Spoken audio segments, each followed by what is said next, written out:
नहमदुहु व नुसल्ली अला रसूलिहिल करीम अम्मा बाद फ़अऊज़ु बिल्लाहि मिनश शैतानिर रजीम बिस्मिल्लाहिर रहमानिर रहीम अलिफ लाम मीम ज़ालिकल किताबु ला रैब फ़ीहि हुदल लिल मुत्तक़ीन सदक़ल्लाहुल अज़ीम। मेरे मुहतरम बुजुर्गों और अजीज़ दीनी ईमानी भाइयों और उम्मती मुस्लिमा के गय्यूर नौजवानों, आज जो सूरत हाल मुल्क हिंदुस्तान की है उसे हर शख्स जानता है,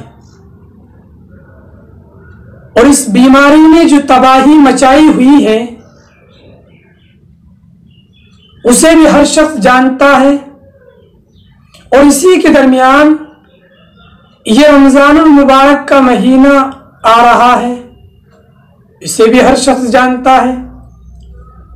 तो सो दुआ फरमाए कि अल्लाह रब्बुल इज़्ज़त इस बीमारी को ख़त्म फरमाए और हमें रमज़ानुल मुबारक की सही कदर करने की तौफीक मरहमत फरमाए। अल्लाह रब्बुल इज़्ज़त ने इस महीने को पूरी उम्मती मुस्लिमा के लिए गुनाहों के कफ़ारे और दरजात की बुलंदी का जरिया अता किया है। और अल्लाह रब्बुल इज़्ज़त ने इस महीने में अपनी रहमतों का नुज़ूल किया है। इस महीने के अंदर अल्लाह रब्बुल इज़्ज़त की खास रहमतें बरसती है और अल्लाह रब्बुल इज़्ज़त के साथ जो ताल्लुक ख़त्म होता चला जाता है वो इस महीने के अंदर अल्लाह रब्बुल इज़्ज़त से मजबूत ताल्लुक कायम करने का महीना है।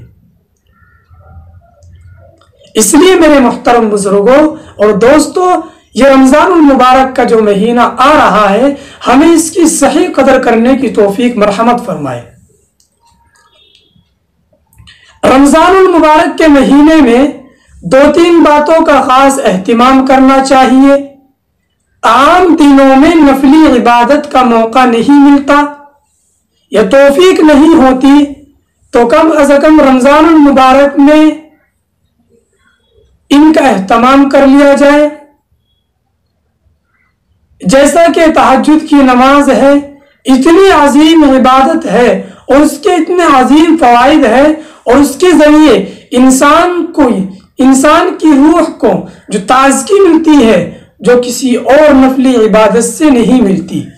आम दिनों में हम लोग बकसरत इस इबादत से महरूम रहते हैं क्योंकि हमारी जिंदगी इस ढंग पर चल पड़ती है कि जो रात हमें अल्लाह रब्बुल इज़्ज़त ने सोने के लिए बनाई थी वो आदमी ज्यादा से ज्यादा जागने में गुजार देता है और उसका नतीजा ये होता है कि आखिरी शब में उठने के बजाय हमारी फजर की नमाज भी लापरवाही में चली जाती है। आम दिनों में आखिरी रात में उठने की तौफीक नहीं होती, लेकिन रमज़ानुल मुबारक के महीने में अपनी पेट की खातिर ही सही तो इंसान उठता है, इसलिए कि उसे सहरी करनी है। तो इसलिए मेरे मुहतरम बुजुर्गों और दोस्तों, अगर इंसान सहरी के टाइम उठता है तो उससे कबल थोड़े पहले उठ जाइए और तहज्जुद का एहतिमाम करना चाहिए। दूसरी बात यह है कि रमज़ान मुबारक में तिलावत का खास एहतिमाम करना चाहिए, क्योंकि कुरान करीम को रमज़ानुल मुबारक से खास निस्बत हासिल है। अल्लाह रब्बुल इज़्ज़त कुरान हकीम में इरशाद फरमाते हैं, शाहरु रमज़ान अल्लज़ी उन्ज़िला फ़ीहिल क़ुरआनु हुदल लिन्नासी व बय्यिनातिम मिनल हुदा वल फ़ुरक़ान। इसमें अल्लाह तबारक व तआला ने रमज़ानुल मुबारक की अज़मत का तारुफ कराते हुए फरमाया, और उसकी खुसूसियत यह है कि हमने इस महीने में कुरान हकीम को नाजिल किया है। यानी अल्लाह तबारक व तआला ने कुरान करीम को नाजिल करने के लिए इस महीने का इंतखाब किया है। इसलिए इस महीने में कुरान करीम से खास निस्बत हासिल है। नबी करीम सल्लल्लाहु अलैहि वसल्लम रमज़ानुल मुबारक में दौर फरमाया करते थे हजरत जिब्राइल अमीन अलैहिस्सलाम के साथ। इसलिए इस माह में जितना ज्यादा हो सके तिलावत का एहतिमाम करना चाहिए और ज्यादा से ज्यादा अपना वक्त निकालकर कुरान हकीम की तिलावत करनी चाहिए और जिक्र और अज़कार का एहतिमाम भी करना चाहिए। अल्लाह तबारक व तआला खुद इरशाद फरमाते हैं कुरान हकीम में, अला बिज़िक्रिल्लाहि तत्मइन्नुल कुलूब, दिलों को जो इत्मीनान हासिल होता है वो जिक्र से होता है, इसलिए जिक्र का भी एहतिमाम कीजिए। अल्लाह रब्बुल इज्जत खुद इरशाद फरमाते हैं कि जो दिलों को इत्मीनान हासिल होता है वो सिर्फ जिक्र से होता है, रूह को ताजगी मिलती है, दिल को सुकून मिलता है। इसलिए मेरे मोहतरम बुजुर्गों और दोस्तों, जिक्र का एहतिमाम कीजिए। इसी तरह दुआओं का खास तौर से एहतिमाम कीजिए।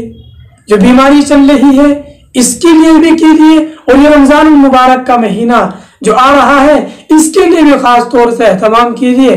अल्लाह रब्बुल इज्जत इस रमजान मुबारक की हमें सही कदर करने की तौफीक मरहमत फरमा और इस बीमारी को जल्द अज जल्द खात्मा फरमा। इस महीने में अल्लाह रब्बुल इज्जत की तरफ से दुआओं की कबूलियत के दरवाजे खोल दिए जाते हैं, इसलिए हमें इस माह में कसरत से दुआएं मांगनी चाहिए। हदीस पाक में आता है, अद्दुआ मुखुल इबादा, दुआ इबादत का मर्ज है, यानी दुआ इबादत का गुदा है। इसलिए दुआओं का खास तौर से एहतिमाम करना चाहिए और कोशिश करें कि अपने औकात को ज्यादा से ज्यादा फारिग कर कर अल्लाह रब्बुल इज्जत की इबादत में गुजारिए। तो इंशाअल्लाह अल्लाह तबारक व तआला की रहमत से उम्मीद है कि रमजानुल मुबारक हम सब के लिए खैर व आफियत का जरिया बनेगा, हमारे गुनाहों की मगफिरत का जरिया बनेगा इंशाअल्लाह। एक बात और ये है कि जो हमें हुकूमत की तरफ से चंद बातें बताई गई हैं उन पर भी खास तौर से अमल करना हमारे लिए जरूरी है। आज जो सूरत हाल है उसे हर शख्स जानता है, बयान करने की जरूरत नहीं है। तो उसमें अपने घरों के अंदर रहकर रमजानुल मुबारक के रोजे रखे और तरावीह का एहतिमाम करे। अगर किसी के अपने खुद के घर में कोई हाफिज है तो वो जमात के साथ एहतिमाम करे, अगर कोई नहीं है तो तन्हा तन्हा पढ़े, लेकिन अल्लाह रब्बुल इज्जत की इबादत से कोई इंसान महरूम न रहे, क्योंकि ये रहमतों और बरकतों का महीना है। इसमें अल्लाह की रहमतें बरसती है, इसमें अल्लाह की रहमत के दरवाजे खोल दिए जाते हैं कि मेरे बंदे आ, तू जो मुझसे मांगना चाहता है मैं तुम्हें जरूर भी जरूर अता करूंगा। इसलिए मेरे मुहतरम बुजुर्गों और दोस्तों, इसलिए मेरी आप पूरी उम्मत मुस्लिमा से दरख्वास्त है कि रमजानुल मुबारक की सही कदर करने की तौफीक मरहमत फरमाए और दुआ फरमाए कि अल्लाह तबारक व तआला जो बीमारी चल रही है इसका जल्द अज जल्द खात्मा फरमाए। आमीन व आखिर दावाना अनिल हम्दुलिल्लाहि रब्बिल आलमीन।